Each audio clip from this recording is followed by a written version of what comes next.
Welcome to the Banker Lamp. Please enjoy the video. You start by removing the surface element. Right-click the taskbar and open Taskbar Settings.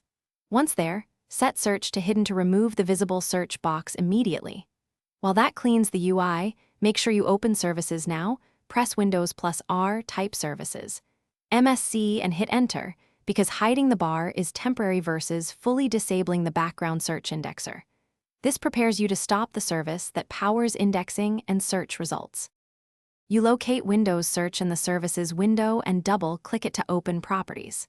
Change Startup Type to Disabled so it won't restart after reboot, then click Stop to halt the running service immediately. Click Apply to save.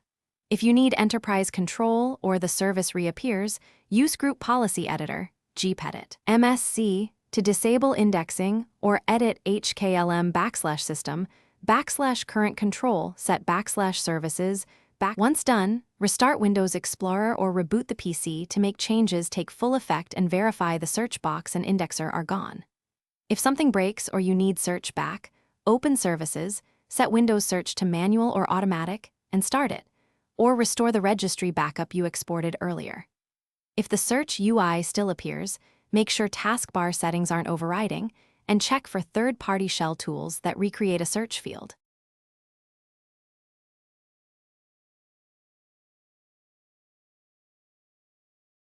Thanks for watching. If this was helpful, leave a like and consider subscribing. See you next time.